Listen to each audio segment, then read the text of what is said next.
Hey guys, and welcome back to my channel. So today we're going to be doing a really fun Easter project.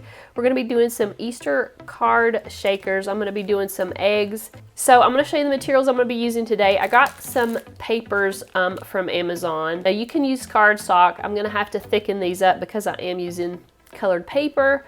I also got these double-sided foam sticker sheets from Amazon that we'll be cutting and using to beef up the middle of our shaker cards. And then these are just some confettis that I found from Etsy. I got them on a shop called Happy Kawaii. Holographic sprinkles. I have some little pink bunny shapes and some little Easter egg teardrop looking shapes. You'll need your blue grip mat to cut out all your cardstock and paper.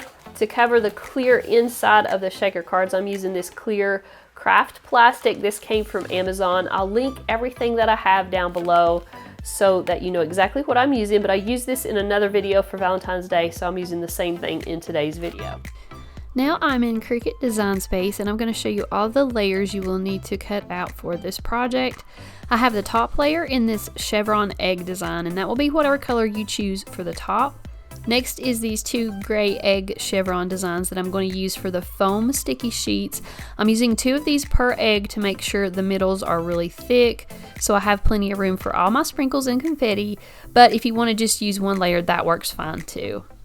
Next, I'm going to cut out the back layer, which is this green solid egg shape, and again, this is going to be in whatever color you decide that you want showing through under your confetti.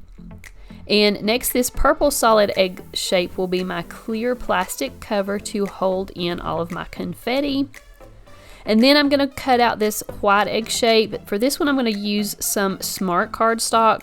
I'll be attaching this to the back of my green piece because I'm using colored paper instead of colored cardstock for the back.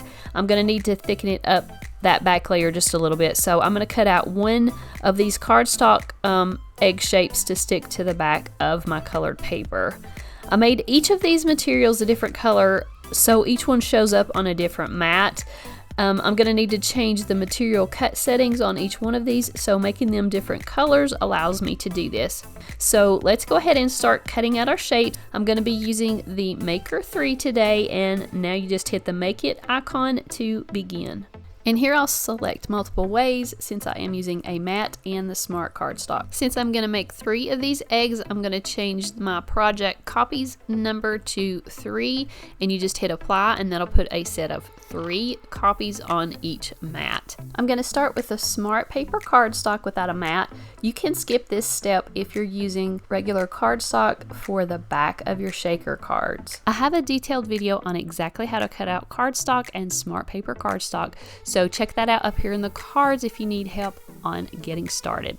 Next, I want to cut out the backs and fronts of these eggs using this decorative paper, and these sheets are 6 by 6, so I'm placing 3 sheets on 1 mat, and I'm just moving those eggs over to fit on each different sheet. That way I can cut out 3 colors at once. And for this decorative paper, I'm using the light cardstock setting for my materials.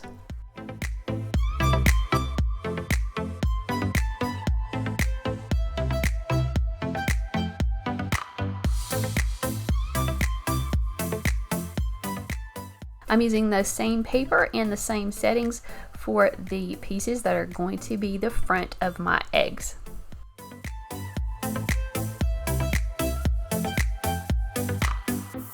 Okay, so now I have all the egg shapes. I have the back, the front, and I have all of my smart paper cardstock cut out.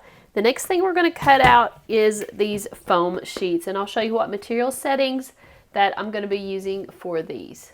So once you get to your foam pieces, you want to reduce the number of project quantities back down to 1. We changed it to 3, but on this one, only 1 of those eggs is going to fit on one of those foam sheets.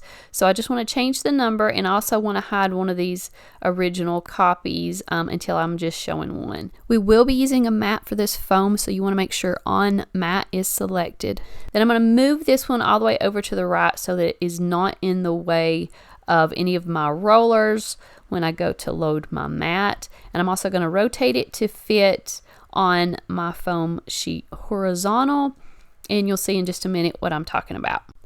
For this one, I tested some materials and I found that if I use the fabric setting, like for this bonded denim, that this worked really great for these foam sheets. You want to go edit your tools, and I'm going to use the rotary blade. It's much like the scoring wheel, but the rotary blade should actually come with your machine, and it looks like this.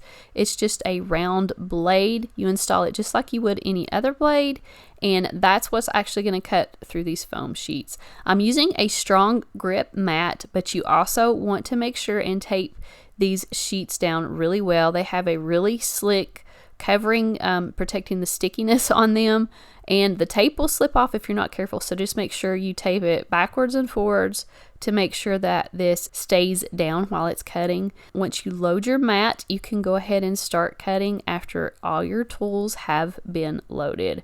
And you can see here that rotary blade is just going to kind of pop up and down and roll to the left and right, and it's going to actually cut out your pattern much like a handheld rotary cutter would that you're using for fabric. But this worked really great. Sometimes it didn't cut all the way through the back of the covering, but it did cut through all of the foam, so that's what you want to make sure of. I just put each one of these through once, and I did cut out 6 pieces, 2 for each egg.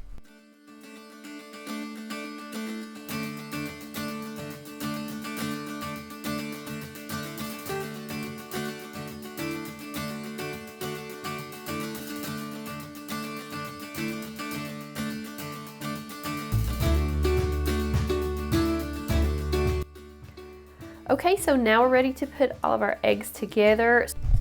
Again, I'm using that smart cardstock to thicken up that back layer of that thin paper, but again, you don't have to do this if you're already using colored cardstock. Next, you want to go ahead and put one of those layers of foam over the back part of your egg, and you want to leave on that covering to make sure the front is not sticky until you're ready to place your next layer. So now I'm ready to place my second layer of foam, and after the second layer, leave the covering on again so that it doesn't stick to your sprinkles when we go to add the sprinkles.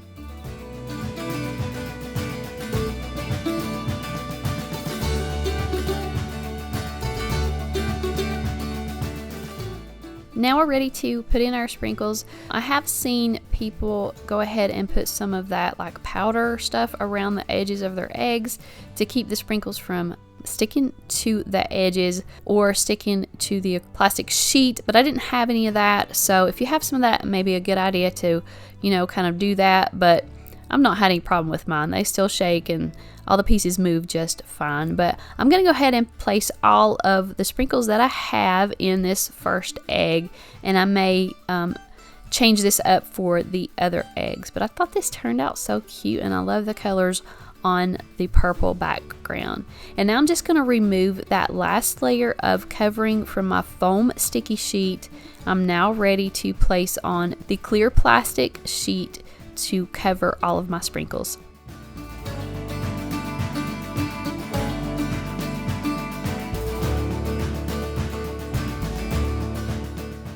Now we're ready for the top layer, and I just want to make sure that this is going to fit good, and then I'm going to use some just Elmer's craft glue to place a little thin line along all those white edges. You don't want to place too much because you don't want your glue seeping out under your cutout.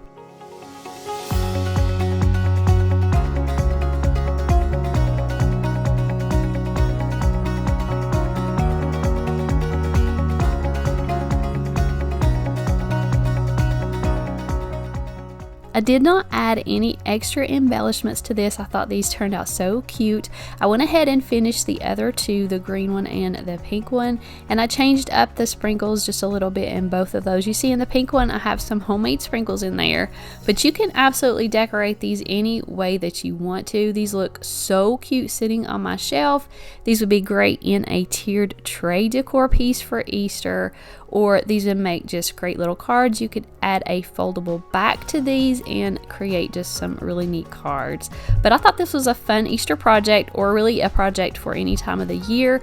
I hope you guys enjoyed it. If you have any comments or questions, you can leave them down in the comments. Thank you guys so much for watching this video. I got lots more videos coming up this spring, so I hope you'll subscribe to my channel and stick around for those.